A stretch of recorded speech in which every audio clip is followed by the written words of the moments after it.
Welcome to a podcast by opentheword.org, where we discuss a bit of Bible, a bit of life, and a bit of politics. Hi, my name is Dean, and in this podcast, I want to discuss the world's greatest earthquake. This one, of course, hasn't happened yet. It is one that the Apostle John saw occurring during the apocalyptic events leading up to Christ's second coming, recorded in the book of Revelation. It is based on a vision that John had of the end times while banished by the Romans to the island of Patmos. Now, we have had some powerful earthquakes over the past few millennia, but the one that John saw will make these other ones pale in comparison. We have only been measuring the intensity of earthquakes since 1935, when the Richter scale was developed, and has since been transformed into the moment magnitude scale. The scale does not reflect a gradual increase in power. For example, according to one report, an 8.7 magnitude earthquake is 794 times bigger than a 5.8 magnitude one. Essentially, larger earthquakes are catastrophically more destructive than smaller ones. Since we started measuring earthquakes about 90 years or so ago, the largest recorded earthquake in human history is the one that took place in Chile on May 22nd, 1960. It had a magnitude of 9.6. Now, there may have been larger ones in the ancient past, and we have no real idea how powerful they were other than studying the kind of damage they caused, which can give us a bit of a clue. But considering how powerful the Chile earthquake was, the death toll was relatively small, killing between 1,000 to 6,000 people. This was due to a couple of things. First, it didn't take place in a highly industrialized area. And secondly, it took place in midday, so most people weren't sleeping, and there had been several tremors prior to the big one, which caused people to leave their buildings and go out into the streets. But its power was demonstrated by the resulting tsunamis that produced waves so large they killed 61 people in Hawaii, which is 6,700 miles or 10,800 kilometers away. The waves traveled at an estimated 200 miles an hour, and the main wave was 35 feet, or approximately 11 meters high, when it hit the island paradise. The waves also reached the Philippines, killing 32 people, which is 10,600 miles from Chile. This was one powerful earthquake, and it even spawned an eruption at the Cordon Colle volcano located near its Chilean epicenter. But as we turn to the book of Revelation, we see that earthquakes will play a major role in end times events, and make no mistake about it. John is very clear about one thing: God is the one initiating them. It also reveals that there will be three distinct periods of judgment. The first set involves the breaking of the seven seals, which starts in Revelation chapter 5. The second, the sounding of the seven trumpets, begins in Revelation 8. And the third, the pouring out of the bowls of wrath, starts in Revelation 16.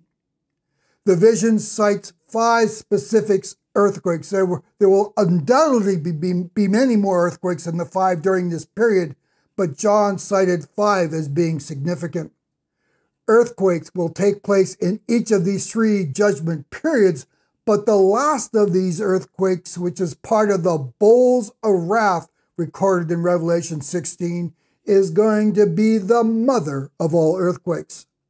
John leaves no doubt that it will be the most powerful earthquake ever seen or ever recorded in human history. We read, quote, "Then the 7th angel poured out his bowl upon the earth, and a loud voice came out of the temple from the throne, saying, 'It is done.' And there were flashes of lightning and sounds and peals of thunder, and there was a great earthquake such as there has not been since mankind came to be upon the earth. So great an earthquake was it, and so mighty. The great city was split into 3 parts, and the cities of the nations fell. Revelation chapter 16, verses 17 to 19, unquote. 3 times John refers to it as a great or mighty earthquake, emphasizing how powerful it was. It will be so devastating that it will split what John calls the great city into 3 parts.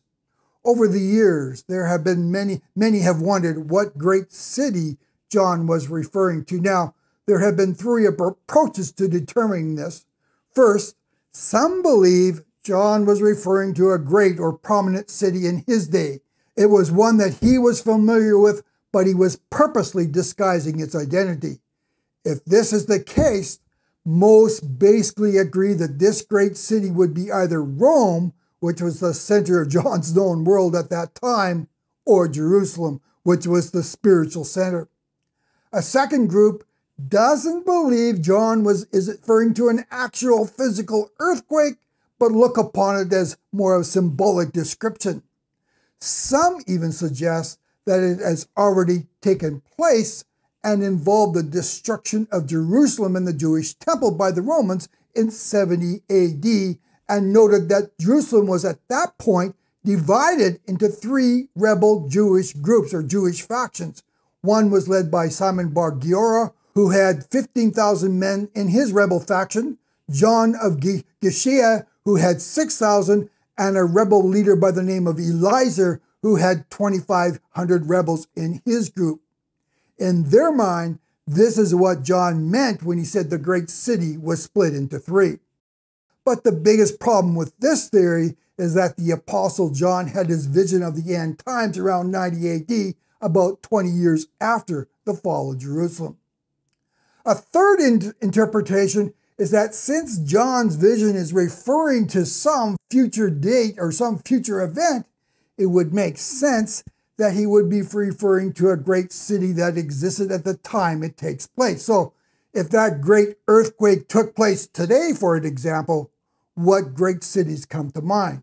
When I look at it from my Western perspective, I immediately think of London, Paris, New York, LA, and perhaps even Rome. Jerusalem could even be thrown into the mix. We all have different perspectives on what constitutes a great city in today's world. If we consider it from a more pragmatic perspective, such as population size, then Tokyo, Japan, with a population of 37 million, is the largest city in the world, and it certainly would top the list. It is followed by Delhi, India at 32 million, and Shanghai, China at 29 million. Perhaps just coincidentally, a powerful 7.6 earthquake hit the western side of the island of Honshu, Japan on January 1st, 2024, at the beginning of this year. It killed over 200 people and destroyed nearly 90% of the buildings in the small city of Suzu. Tokyo is located on this island and was just 180 miles away from the earthquake's epicenter, so it's a possibility. But John added another clue about the identity of the city, stating that the devastation will result in the falling of cities and other nations. Now, this may indicate that this earthquake will be so powerful that its reach will extend into other countries, suggesting it will occur in an area of the world where we have several small countries concentrated together. But it's also possible that John was not referring to the physical destruction of other cities, but rather the economic impact its destruction would have on cities in other countries. If we look at it from this perspective, we get a slightly different list of cities. According to a report published by the Martin Prosperity Institute in 2015, the 5 most economically powerful cities in the world are New York City with its financially powerful Wall Street, and it sits at number 1. It's followed by London and its huge, massive financial sector at number 2. These 2 are followed by Tokyo, Hong Kong, and then Paris to round up the top 5. And in what was undoubtedly just a coincidence, A small 1.7 magnitude earthquake actually hit New York City, the most powerful economic hub in the world, on Tuesday morning, January 2nd, 2024, one day after the Japan earthquake. Though buildings shook, there was no structural damage or injuries because of the quake. However, it is apparent the city is vulnerable to earthquakes. But maybe we should be considering cities with political clout. Certainly, capital cities such as Washington, D.C. and Beijing, China may qualify, as would New York City, which houses the UN, or Brussels, which is headquarters of the European Union. But for whatever reason, John chose to keep the identity of this great city hidden. As I mentioned earlier, this is not the only earthquake that the Apostle John saw in his vision of judgments that would strike the earth during the apocalypse. Similar to the mother of all earthquakes mentioned in Revelation 16, we are not provided any clues as to where these fourth earthquakes will take place. This shouldn't really surprise us, as Jesus specifically warned about massive earthquakes taking place in the lead up to his second coming. Luke 21, verse 11. These earthquakes will be happening everywhere. So for John's four remaining earthquakes, the first is mentioned in Revelation chapter 6, verses 12 to 14, as one of the series of judgments associated with the opening of the seven seals. The earthquake, which takes place with the opening of the sixth seal, will be combined with a series of other events that will probably happen in quick succession. They would be wrapped bang, bang, bang, bang. This will include what appears to be a solar eclipse and a blood moon, and the Earth will be bombarded with several destructive meteor or asteroids.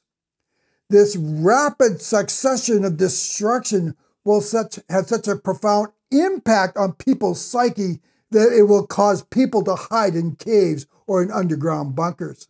The three remaining earthquakes will take place in the second set of judgments, the sounding of the seven trumpets. As part of this, an earthquake is mentioned in Revelation chapter 8, verse 5 at the announcement indicating that the seven trumpet judgment is about to start. The second earthquake in this set, Revelation chapter 11, verse 13, will coincide with other events, including the deaths of the two end-time prophets. John adds that the earthquake will strike the city, destroying a tenth of it and resulting in the deaths of 7,000 people. Obviously, John has one particular city in mind, but doesn't reveal its name. It appears it's to be the same city where the two prophets died. Though there have been earthquakes that have caused much more massive damage or destruction than this one, its uniqueness is seen in the number of reported dead. I do not believe that this was referring to exactly 7,000 deaths, as similar to today, people back then rounded their numbers. It seems that this earthquake also caused a bit of a revival among those who survived. The third earthquake will take place at the sounding of the seventh trumpet in Revelation chapter 11, verse 19. It will coincide with the opening of the temple of God in heaven. Now, many believe we are entering the end times, and it seems that earthquakes are starting to become a thing.